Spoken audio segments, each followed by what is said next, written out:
일반식으로 다이어트를 어떻게 할 수 있을지에 대해서 고민을 굉장히 많이 했어요. 그래서 네, 안녕하세요. 인플스테이지 여러분들.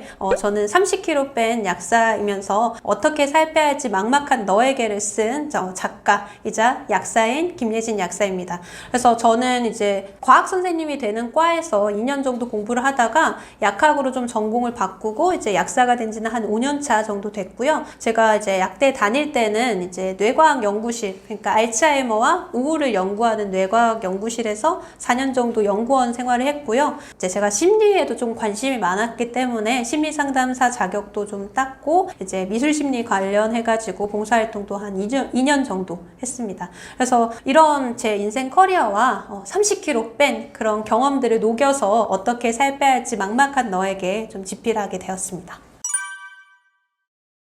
말씀드리자면은 균형이 가장 좀 진리에 가깝지 않나라는 생각을 하게 되었어요. 그래서 이게 몸의 대사 균형뿐만이 아니라 이제 마음적인 균형이라든지 아니면 생활의 균형, 아니면은 뭐 우리가 채식이 좀 좋다고 좀 많이 알려져 있는데 채식이랑 또 고기를 먹는 것과의 균형, 그리고 뭐 우리가 일상생활하면서 문명적인 것들도 접하게 되잖아요. 그것과 자연적인 것의 균형, 그리고 뭐 나쁜 감정과 좋은 감정의 균형. 그래서 균형이 가장 좀 진리에 가깝지 않나라는 생각을 하게 되었어요.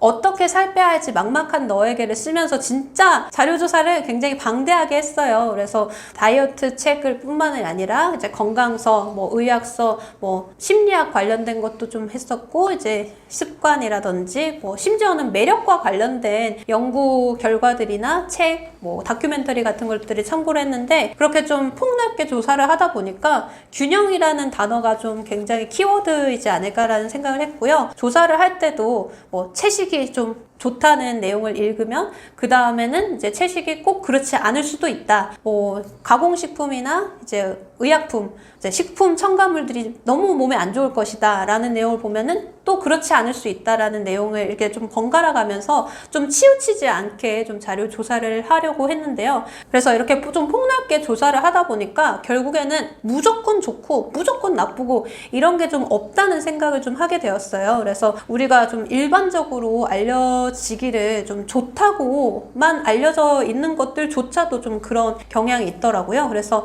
무엇이 됐든 좀 밸런스, 균형이 가장 좀 중요하다고 생각을 하게 되었습니다. 네, 그래서 우리가 사실 재미보는 게임에도 튜토리얼이라는 게 있잖아요. 근데 우리 몸, 마음, 이거는 평생 우리가 가지고 가면서 좀 잘 다뤄야 되는 것임에도 불구하고 튜토리얼 이런 게 없잖아요. 그래서 책에서는 좀 튜토리얼이라는 개념을 이제 각 챕터 들어가기 전에 좀 말씀을 드렸어요. 그래서 몸에 관련된 튜토리얼 5가지를 좀 안내를 했는데, 첫 번째로 이제 몸은 시스템이라는 겁니다. 그래서 뭔가 그냥 더하고 빼고 이렇게 그냥 딱 산술적으로 되는 게 아니라 시스템으로 이제 구성이 되어 있기 때문에 어떤 거가 이제 뭐 균형이 깨지면은 여기에서도 영향을 받아서 다르게 작용을 하는 면이 있다는 것에 대해서 좀 이야기를 했고요.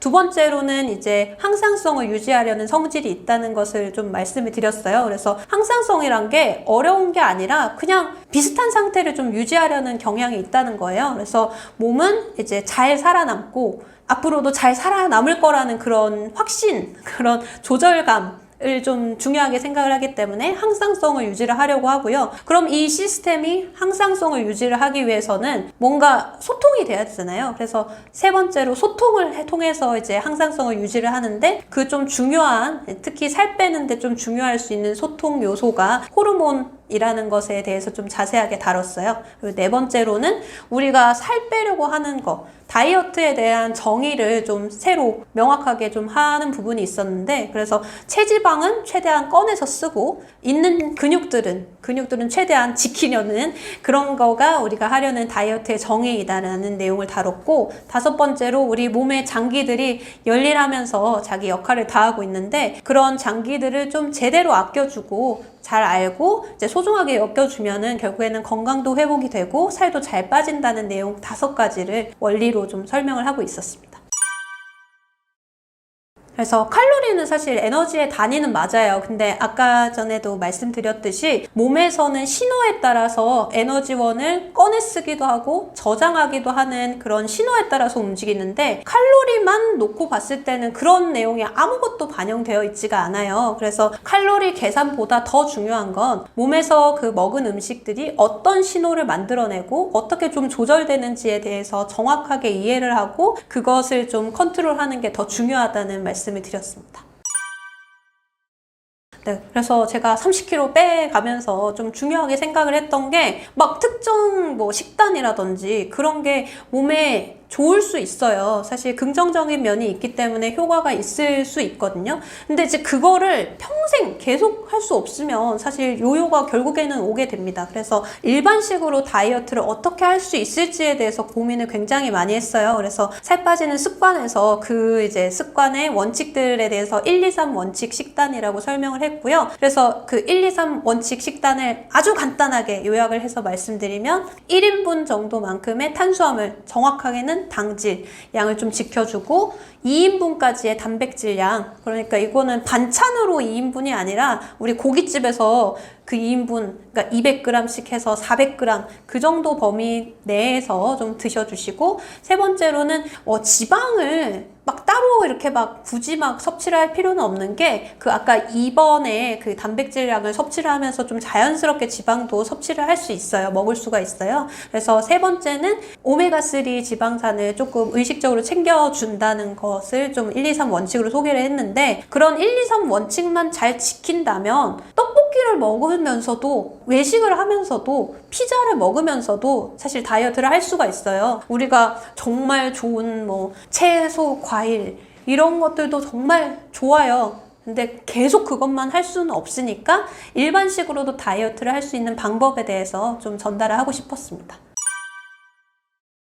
가장 중요한 거는 어쨌든 양을 무한정 드실 수는 없어요. 양을 무한정 먹을 수는 없어서 그 1번이 가장 지키기가 어렵습니다. 그래서 1번을 좀 더 풀어서 설명을 하면은, 그 1, 2, 3 원칙의 1번이 밥빵 면떡을 하루 동안 그 1인분 정도 범위로 드시면은 이거는 다이어트가 진짜 좀 빠르게 잘 되고요. 이걸 해보면 아시겠지만 갑자기 이렇게 하려고 하면 진짜 힘듭니다. 그래서 2인분 정도까지도 인슐린, 저장하기 모드 호르몬을 많이 켜지는 않는다고 제가 조사를 확인을 했어요. 그래서 타협을 봐서 그냥 식사를 만약에 3끼를 한다고 치면 그 식사를 하시는 거에 밥빵 면떡을 반절 정도 먹으면은 총 먹는 양이 한 끼 반 정도 분량이잖아요.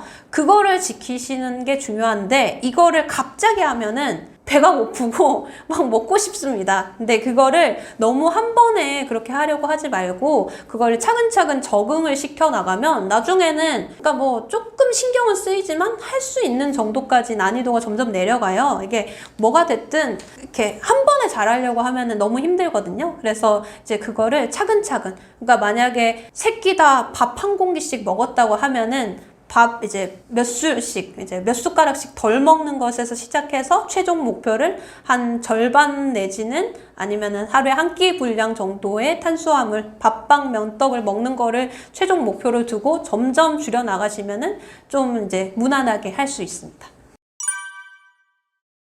조금 자극적이게 뭐 말씀드리는 하고 이제 위험하다라는 뭐 말을 좀 쓸 수도 있을 것 같은데, 이게 사실 단백질 파우더라는 게 우리가 자연적으로 이렇게 막 사냥하고 뭐 따먹고 이런 시기에 좀 몸 상태랑 거의 그냥 똑같다고 보시면 돼요. 근데 이제 그런 시대 때 사실 단백질 파우더 같은 게 없었을 거잖아요. 그래서 몸의 입장에서는 좀 외계의 물질처럼 느껴질 수가 있어요. 근데 이렇게 낯선 물질을 먹게 되면은 몸이 이거는 뭐지? 이러고 조금 부담스러워하는 경향이 좀 있어요. 그리고 이제 단백질 파우더를 우리가 왜 먹는지에 대해서 좀 생각을 해보면, 이거 단백질 잘 먹어서 이제 근육 되라고 먹는 분들이 거의 대부분이잖아요. 근데 이제 단백질 파우더의 재료가 되는 콩이나 우유 단백질들이 이제 근육으로 되는데 그렇게 엄청 효율적인 단백질원은 아니에요.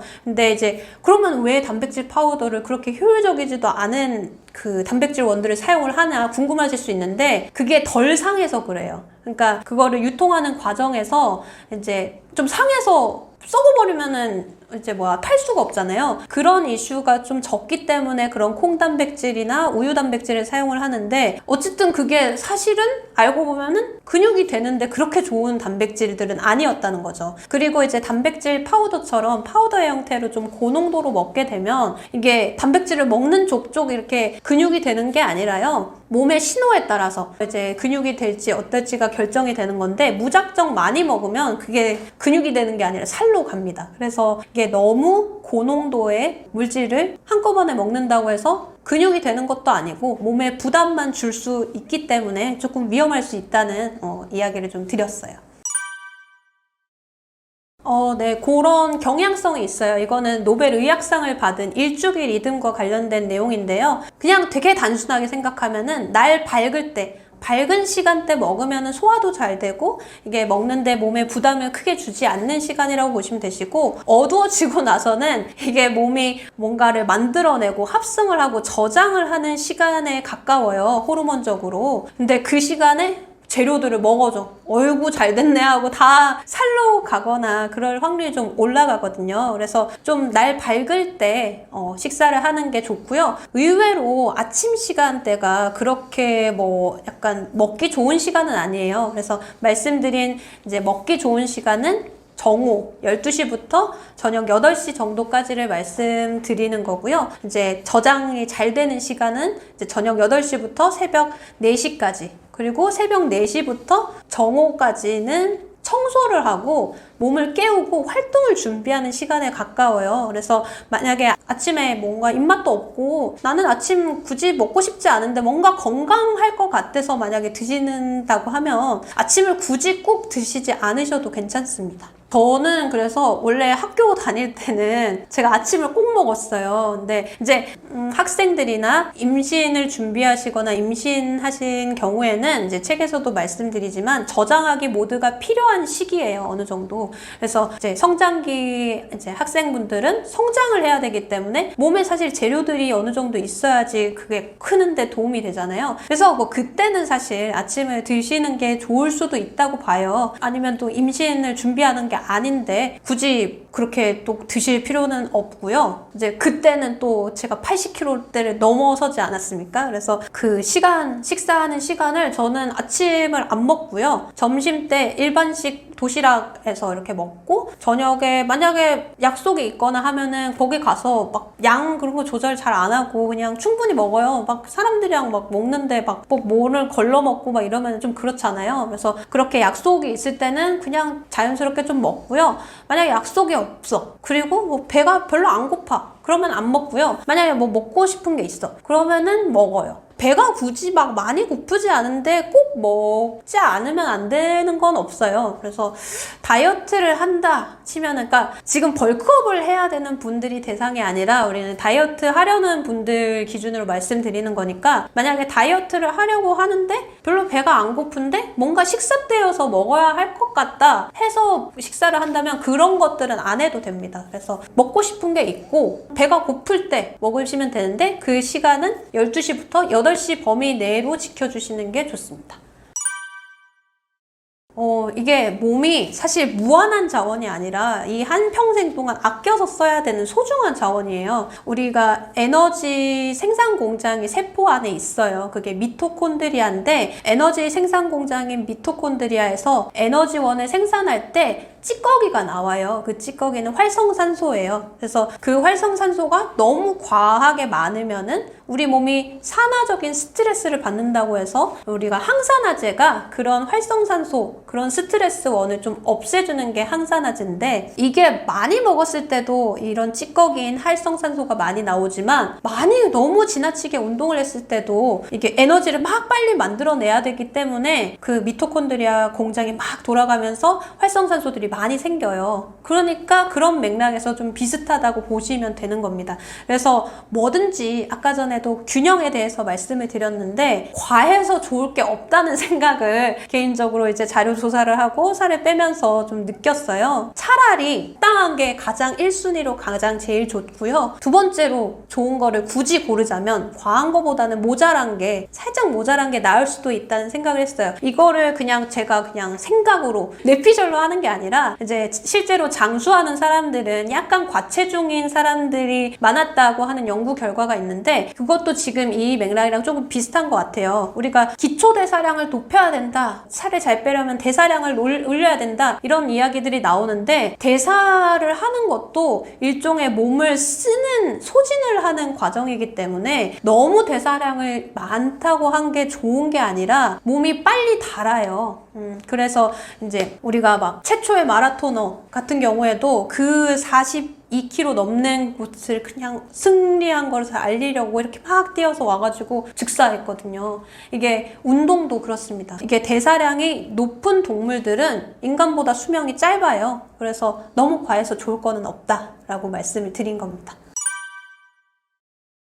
그래서 제가 딱 한 가지만 말씀을 드리자면은 실내 자전거를 제가 좀 추천을 드리는 게 일단 좀 외부 환경들 요인을 굉장히 좀 적게 받아요. 그냥 아침에 일어나가지고 머리도 그냥 대충 묶고 그냥 운동복 이런 거 갖춰 입을 필요도 없고 신발도 필요 없고 그냥 올라타서 이제 뭐 신나는 음악 틀어놓고 한 30분 정도 뭐 30분을 못 하더라도 괜찮아요. 그렇게 시간에 얽매일 필요는 없는데 어쨌든 그렇게 해주면 되니까 이제 날씨 영향도 안 받고 집에서 하니까 뭐 다른 사람 눈치 볼 것도 없고 그냥 최대한 좀 지속적으로 할 수 있다는 면에서 외부 조건 상관없이 그런 면에서 좀 유리한 부분이 있고요. 운동 효율적으로 봤을 때도 굉장히 효율이 높은 운동 중에 하나입니다. 그래서 보통 에너지를 그래도 조금 좀 소진을 한다는 측면에서 큰 근육들을 쓰는 게 좋거든요. 그래서 허벅지 근육이라든지 아니면은 뭐 앉아서만 타는 게 아니라 일어났다 뭐 그런 식으로 하면은 엉덩이 근육도 쓸 수가 있고요. 만약에 그냥 앉아서 탄다고 하더라도 상체가 일단 놀고 있잖아요. 그러면 상체 운동도 같이 한다면 상체 운동까지도 할 수 있고 뻑뻑함 세기를 좀 조절을 해서 무산소 운동적으로 그러니까 근력 운동 비슷하게도 좀 할 수 있어서 좀 효율성 측면에서도 좋습니다. 그리고 마지막으로 이제 체중이 직접 실리는 게 아니기 때문에 제가 또 80kg가 넘었던 상태에서도 운동을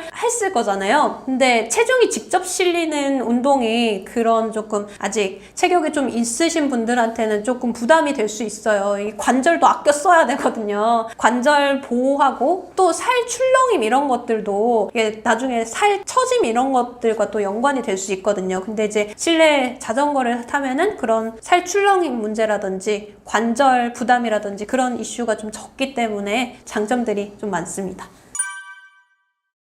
사실 우리가 몰라서만 못하는 게 아니라 제대로 다 알고 있는데도 못하는 경우가 있잖아요. 근데 보통 그런 상황들은 감정적으로 뭔가 나쁜 감정 같은 거에 놓였을 때 주로 그만두는 경우가 있어요. 그래서 그런 거에서 좀 이제 착안을 해서 이제 원리에 대해서 너무 좋은 컨텐츠들 많거든요. 사실 제 책뿐만이 아니라 원리에 한정해서 말씀을 드린다면 정말 좋은 책과 다큐멘터리와 논문들 너무 많아요. 근데 이제 그거를 좀 쉽게 설명을 하려고 했던 부분은 있지만 어쨌든 그것도 그건데 왜 살 빠지는 방법을 아는데도 왜 지속을 못 해가지고 다이어트에 실패를 할까라는 거에 좀 생각을 해보니까 감정적으로 나쁜 감정에 처했을 때 그 원리들을 제대로 지키지 못하고 아이고 그만할래 이렇게 포기를 해버리기 때문이라고 좀 생각을 했어요. 그래서 살 빠지는 마음에 대해서도 좀 중요하게 좀 할애를 해서 설명을 드리고 있어요. 그래서 여기 마음 챕터에서도 튜토리얼이 5가지가 있는데요. 그래서 첫 번째로는 이제 몸과 마음, 생각 이런 게 다 시스템이고 각각의 시스템들이 또 연결이 되어 있다는 내용을 좀 전달을 했고요. 두 번째로 이제 몸에서도 항상성이 있듯이 마음에도 항상성이 있다는 내용을 좀 말씀을 드렸어요. 그러면은 항상성이 유지가 되려면은 또 신호가 있을 것이고 소통하는 그런 정보 같은 게 있을 거잖아요.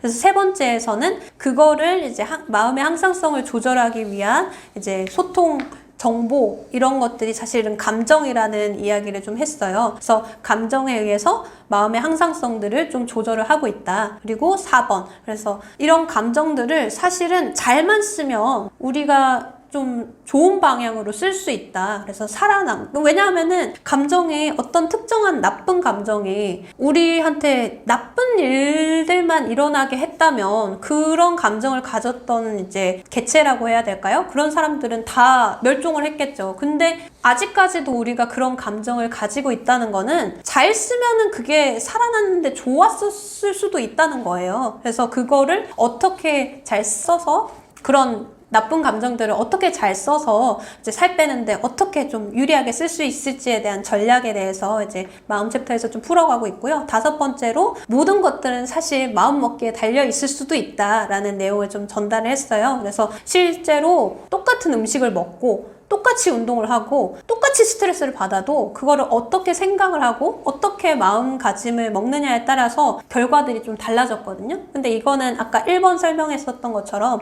몸과 마음과 머리가 생각이 다 연결이 되어 있기 때문에 그런 마음가짐의 차이가 실질적으로 몸의 대사적인 차이도 일으켰다는 연구 결과들이 좀 많아서 그런 내용을 5번째로 다뤘습니다. 우리가 어떻게 할 수 있는 거는 엄밀하게 따지면 나 하나밖에 없거든요. 그래서 뭐 외부의 환경들, 조건들 그런 거는 내가 어떻게 할 수 없는 것들이고 심지어는 내가 소중하게 생각하는 사람들도 항상 내 맘 같지 않을 수가 있어요. 근데 그러면은 내가 어떻게 할 수 있는 거는 오로지 나 하나뿐인데 그런 나 하나가 나에 대해서 적대적이에요. 그러면은 모든 살아가는 시간 내내 적이랑 함께 지내는 거고 그러면은 사실 그게 스트레스예요. 나한테는 좋은 면도 있을 거고 나쁜 면도 있을 거예요. 근데 이제 그것들을 그냥 받아들여 보는 겁니다. 그래서 너무 무조건 긍정하는 것도 사실 그렇게 건강한 상태는 아니거든요. 이게 책에서도 나는 뭐뭐 해야 된다. 이것도 일종의 강박이고 수치심이 깔려있는 완벽주의일 확률이 있어요. 그래서 그렇게 되지도 않을 뿐더러 내가 딱 거울을 봤는데 멋져 보이지 않는데 멋지다 이렇게 한다고 해서 이게 내 편이 되어주는 게 아니에요. 엄밀하게는 아 내가 이런 상태구나 라는 거를 너무 판단하려 하지 않고 그냥 아 내가 지금 이렇구나. 근데 이런 상황이지만 나는 이쪽으로 가고 싶으니까 점점 이런 쪽으로 가도록 노력을 해야겠다. 신경을 써야겠다. 그리고 그렇게 생각을 하고 지금까지 잘 살아오고 있는 뭐 잘까지는 아니더라도 어쨌든 살아있는 나 자신을 조금 그래도 대견하다. 예를 들면은 이제 다이어트 이야기니까 컨텐츠니까 아 나 왜 이렇게 살도 이제 비대하고 아 너무 퉁실퉁실하고 별로다 라고 생각을 할 수도 있는데 아 그래 그냥 내가 살집이 있구나 내가 동그랗구나 이렇게 생각을 하면서 아 근데 지금 내가 이렇게 이제 몸이 조금 흐트러져 있지만 그래도 이런 시간 동안 내가 이룬 다른 것들이 있다. 그래도 이렇게 좀 힘들지만 그래도 지금 지금 살아가고 있다. 아 그래도 애쓰고 있네. 요 정도까지만 되시는 것도 여기에서 모든 것들이 좀 출발을 한다고 생각을 합니다. 그래서 저도 이제 뭐 85kg 넘게 이렇게 있었을 때 사실 뭐 그렇게 거울을 보면은 즐겁지는 않았을 거잖아요. 근데 아 그래 내가 이렇게 살이 쪘는데 공부하느라고 공부하면서 스트레스 많이 받느라고 아 지금 이렇게 됐구나. 근데 그래도 공부 애쓰고 살고 있네. 요 정도까지만 되더라도 이제 거기에서 모든 것들이 시작이 된다고 생각을 해요. 그래서 이것도 다이어트뿐만이 아니라 어떤 일을 할 때 모든 일을 할 때도 그냥 지금 내 상황과 지금의 나를 좀 있는 그대로 좀 바라봐주는 게 1번이라고 생각합니다. 다이어트란 게 사실 뭐 그냥 진짜 뭐 체지방을 줄이고 그냥 뭐 근육 지키고 물론 그것도 중요한 요소지만 결국에는 나 스스로를 좀 잘 바른 방식으로 아껴줘서 약간 반쯤 건강한 상태에서 건강을 회복하는 과정이라고 생각을 해요. 그래서 이거를 막 너무 닥달할 필요도 없고요. 결국에는 포기하지만 않고 제대로 된 방법으로 그대로 좀 방향을 나아가기만 한다면 포기하지만 않는다면 결국에는 이제 건강한 몸과 마음을 좀 도달할 수 있다고 생각을 해요. 그래서 너무 스스로를 몰아세울 필요도 없어요. 이거는 무슨 경쟁하는 게 아니라 우리가 사실 살다 보면은 경쟁이 필요한 영역도 있어요. 결과를 내야 되는 그런 것들도 있는데 결국에는 다이어트는 그냥 나를 제대로 아껴주고 건강을 회복하는 과정이라고 생각을 해요. 그래서 너무 쪼지 말고 그냥 되겠거니 당연히 돼요. 책에 있는 내용들을 시간 문제지. 사실 그거를 방향성을 좀 최대한 연구를 많이 하고 조사를 많이 해서 제대로 된 방향성을 좀 제시를 하고 있거든요. 그래서 그 내용을 좀 실천하기만 한다면 무조건 살은 빠질 수밖에 없어요. 그래서 너무 조급해하지 마시고 그냥 나를 좀 다독여 가면서 천천히 좀 나아가셔서 이제 건강을 좀 회복하고 몸도 마음도 좀 건강해지고 더 가볍고 하시는 바 좀 잘 이루는 날들 되시기를 좀 바랍니다. 그래서 이제 제 다이어트 방법을 뇌코딩 다이어트라고 이름을 지었어요. 그래서 이게 내가 하는 모든 일은 사실 뇌가 하는 거거든요. 그래서 그러면은 뇌를 다이어트에 적합한 뇌로 코딩하듯이 짜면은 그러면 날씬한 몸이 되겠다라고 생각을 해서 이렇게 네이밍을 잡았는데, 이 뇌코딩 다이어트 방법, 그러니까 원리를 알고 마음적으로 좀 감정들을 잘 다뤄서 습관을 만들면 이게 다이어트뿐만이 아니라 하시려는 모든 일들에 다 적용을 할 수 있는 방법이거든요. 그래서 이거를 다이어트에만 적용하실 것이 아니라 원하시고 하시고 싶으신 일에 좀 적용을 해서 원하시는 바 이루는 날들 좀 되시기를 좀 기원을 합니다. 응원 드립니다.